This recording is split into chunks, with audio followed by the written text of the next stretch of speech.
दोस्तों, पहले चरण की वोटिंग ने भाजपा की नींदें उड़ाकर रख दी हैं। बीजेपी इतनी परेशान हो गई है कि वोटिंग के बाद रात में ही अमित शाह ने हाई लेवल मीटिंग बुला ली। इस मीटिंग में बिहार बीजेपी के प्रदेश प्रभारी विनोद तावड़े को बुलाया गया, धर्मेंद्र प्रधान को बुलाया गया और जाहिर है सवाल यही हुआ होगा कि आखिर चुनाव में ये हुआ क्या है। जनता जो अब तक इतनी शांत थी, वो क्या इसलिए शांत थी क्योंकि उसने सोच रखा था कि असली शोर तो हम वोटिंग के दिन मचाएंगे और बीजेपी के नेताओं को बता देंगे कि आखिर वो हैं क्या। 3 बातों का जिक्र इस वीडियो में हम करेंगे जिससे आपको मालूम हो जाएगा कि बीजेपी इतनी परेशान क्यों है। इसमें सबसे पहले बम्पर वोटिंग की बात कर लेते हैं।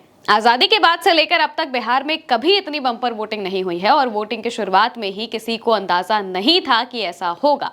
सब कुछ शांत था, लेकिन अचानक से वोटर्स उठे और चल दिए बूथ की तरफ। कई युवा तो कहने लगे कि जिन्होंने यूथ पर लाठियां बरसाई है उनको हमने बूथ पर जाकर जवाब दिया है। दोस्तों, जब बिहार में 60% से ज्यादा की वोटिंग हुई है, सत्ता परिवर्तन हुआ है और इस बार तो सीधे 8% की बढ़ोतरी हुई है। पिछली बार 57 के आसपास वोटिंग परसेंटेज था, लेकिन इस बार 65 के करीब पहुंच चुका है।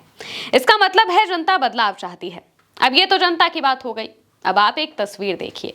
एक फेसबुक पोस्ट में लिखा है, जहां कमल और हेलीकॉप्टर है वहां तीर ही लालटेन है, लालटेन ही तीर है। इसे पोस्ट कर आरजेडी ने लिखा है, रुझान आने शुरू, अंदर के मतभेद का अंडर करंट अब सामने आने लगा है। जेडीयू वाले बीजेपी एलजेपी को वोट नहीं डाल रहे हैं, बीजेपी एलजेपी वाले जेडीयू को वोट नहीं डाल रहे हैं। अपने अपने षड्यंत्र, अपने अपने महत्वाकांक्षाएं और अपने अपने मुख्यमंत्री उम्मीदवार। अब थोड़ी देर के लिए आप ये भूल जाइए कि ये राजद का पोस्ट है। 2 मिनट का समय दीजिए, आपको पूरी बात समझ आ जाएगी।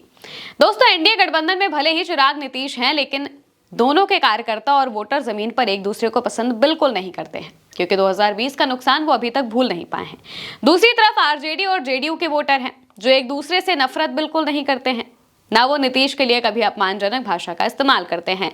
खामियां और आलोचनाएं तो होना जरूरी भी है और वो होती भी हैं, लेकिन कभी भी नीतीश कुमार के लिए या फिर नीतीश के वोटर लालू यादव, तेजस्वी के लिए कभी किसी अपमानजनक भाषा का इस्तेमाल करते नहीं देखे गए हैं, क्योंकि वो भी अच्छे से जानते हैं कि कभी जरूरत पड़ी तो ये राजनीति है, नीतीश इधर उधर हो जाएंगे। उनके अंदर गुस्सा है तो बीजेपी को लेकर, और ये दोनों तरफ के वोटर में है। इसके लिए सबसे बड़ा एग्जाम्पल विजय सिन्हा है।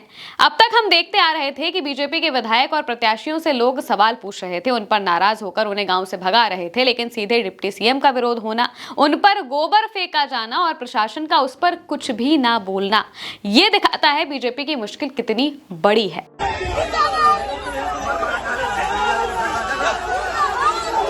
इसके बाद विजय सिन्हा अपनी ही सरकार और प्रशासन पर सवाल उठाने लगे। कहने लगे, इन लोगों पर बुलडोजर चलवा देंगे, प्रशासन निकम्मा है, ये सभी आरजेडी के गुंडे हैं। लेकिन उसी प्रशासन ने इनकी बात को गलत साबित कर दिया।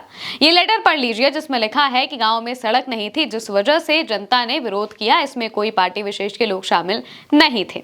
अब ये लोगों के विरोध करने का तरीका था जिसे विजय सिन्हा गुंडागर्दी बताने लगे। बॉडीगार्ड पर गुस्सा गए क्योंकि उसने गोली नहीं चलाई थी। जब फायरिंग नहीं कर सकता है तो सब बॉडीगार्ड रहने का क्या उचित है? यानी गोबर का जवाब वो गोली से देना चाहते थे। अब ये विरोध दिखाता है कि जनता बीजेपी को पसंद नहीं करती है, क्योंकि उनके मन में भी ये भाव आ गया है कि वो नीतीश को सीएम नहीं बनाएगी, और अपना सीएम बनाएगी तो वो कोई ऐसा होगा जो मोदी और शाह की कठपुतली हो। उसकी प्राथमिकता बिहार की जनता, बिहार का विकास कतई नहीं होगा। तीसरी वजह गठबंधन में जमीन पर तनातनी भी है। महागठबंधन की ऐसी तस्वीरें आपने नहीं देखी होंगी जहां आपस में पार्टियों के कार्यकर्ता भिड़े हो, लड़े हों, लेकिन ये स्थिति एनडीए में जरूर है।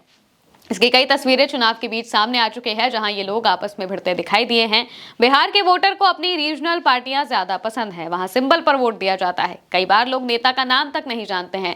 जमीनी हकीकत यही है कि तीर और लालटेन यही 2 पार्टियां हैं जो आधे से ज्यादा बिहार को प्रभावित करती हैं। खबर यह भी है कि जहां जहां पर चिराग के प्रत्याशी हैं वहां जेडीयू के कार्यकर्ताओं ने राजद का साथ दिया है, जो ये दिखाता है कि जब कार्यकर्ता ही खुश नहीं है तो जमीन पर काम भला कैसे होगा। इन तीनों ही बातों में सबसे बड़ी बात तीर और लालटेन वाली है। ये नारा हवा में नहीं आया है, बल्कि जमीन पर इसकी हकीकत आपको रिजल्ट के दिन पता चल जाएगी।